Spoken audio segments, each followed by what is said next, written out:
The next Shemitah was in 1973. In 1973, the Bretton Woods worldwide monetary system collapsed.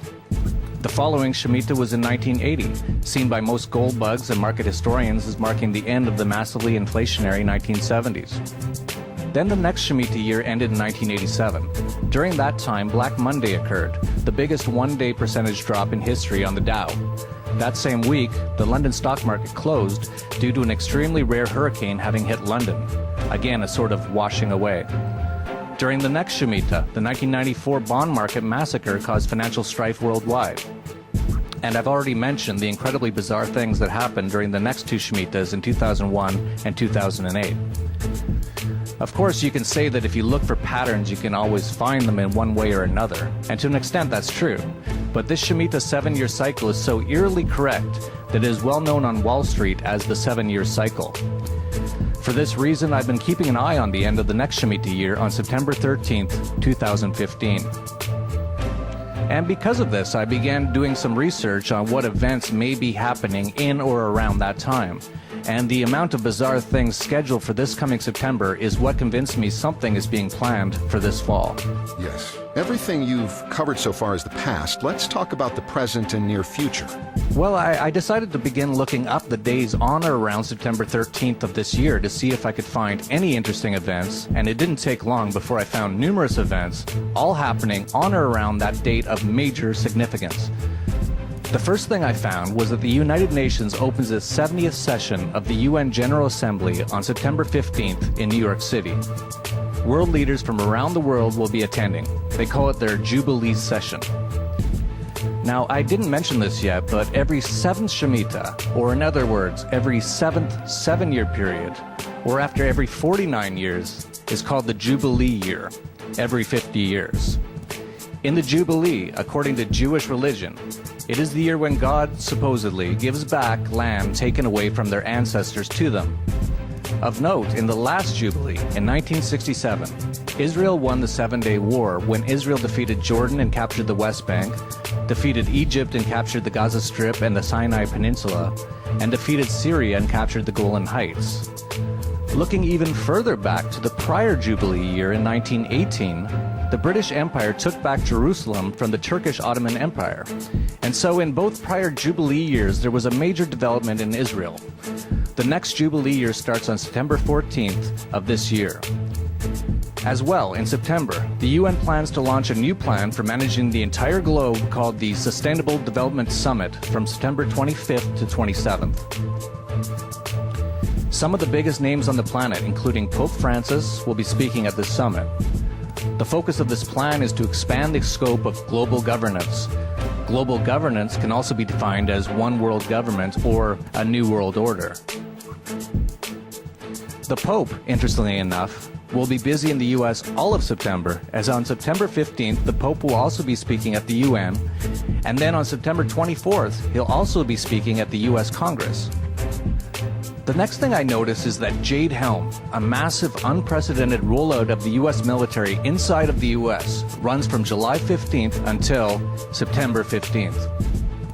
This is particularly interesting in that there always seems to be a drill being run by the government during when an actual crisis occurs. Jade Helm has already begun in preparations, and the amount of military equipment being amassed in the U.S. is truly mind-boggling. There's a lot of speculation that this amount of military buildup in the American South is in preparation for some sort of civil unrest. That speculation built when a number of Walmart stores recently closed on the same day across the southern U.S. with no notice due to plumbing problems and are said to remain closed for 6 months. This fueled speculation that it's to be used for some sort of detention center for unrest. They said they wouldn't reopen for 6 months, which just happens to be after September. But it gets stranger and stranger. Recently, the New York-based Federal Reserve announced it's moving its operations outside of New York to Chicago because of concerns about a natural disaster. One might ask, what natural disaster are they expecting in New York that they aren't expecting in Chicago? Then, after the Fed's recent Federal Open Market Committee meeting, it took the highly unusual act of removing all calendar references from its post-meeting statement. Normally, in the post-meeting statement, they include calendar events for upcoming important dates like the next meeting. This time they didn't, and they just alluded that a date range for their long-awaited 0.25% rate hike, which alone can almost teeter the entire financial and monetary system loaded with debt, would likely be in the fall. But while they didn't put any dates of future meetings in their post-meeting notes, they do have dates on their website of upcoming meetings. According to their site, the next meeting will be held just after the Shemitah on September 16th and 17th. Meanwhile, the U.S. federal government is buying another 62 million rounds of ammunition commonly used in AR-15s for training purposes, and NORAD announced that it is moving back into the Cheyenne Mountains because it is EMP hardened, leaving one to ask why NORAD is moving into the mountains to protect against a major attack at this time.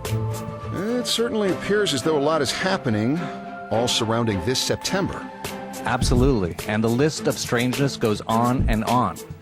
There was the strange 7-minute speech by Christine Lagarde of the IMF talking about numerology and the number 7 that she made in January of last year. She started the speech by saying, "As you can tell, I do what I am told." And she went on to say, "I want to test your numerology skills on the magic number 7.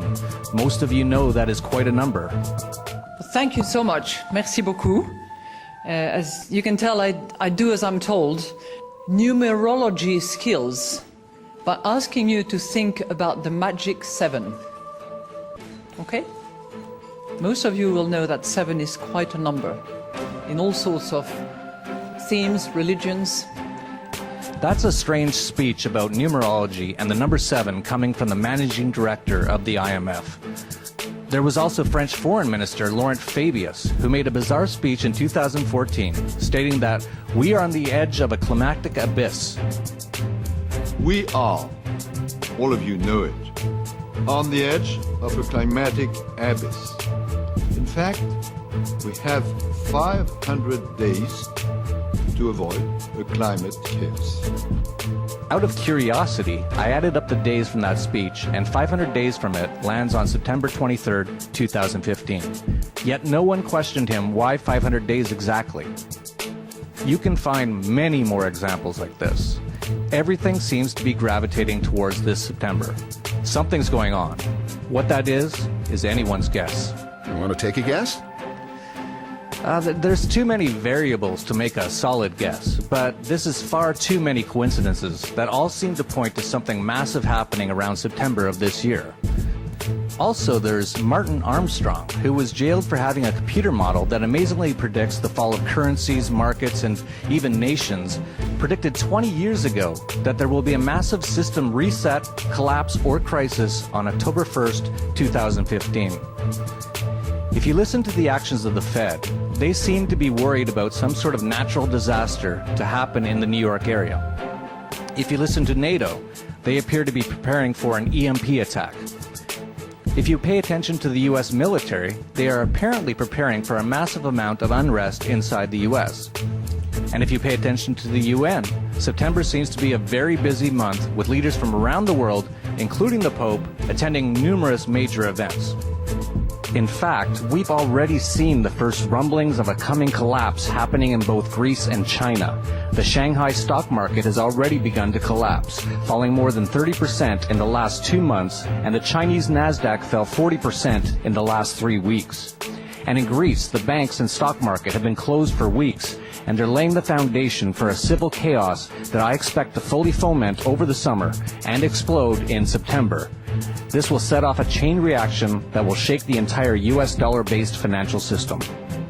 This is enough evidence for me not to be anywhere near the US from now until at least October, and specifically in the month of September. This is just too much happening all at once for my comfort. I've also been advising for years to have no significant assets in US dollars and certainly not in the US bank, and I reiterate that more so now based on what I see happening in the coming months. If I'm totally wrong and nothing major happens during that period, then great.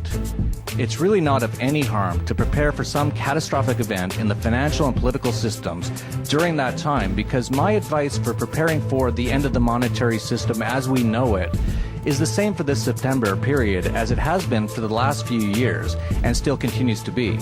I'm just getting more adamant on it now. I've been advising people to get out of the Western financial and monetary system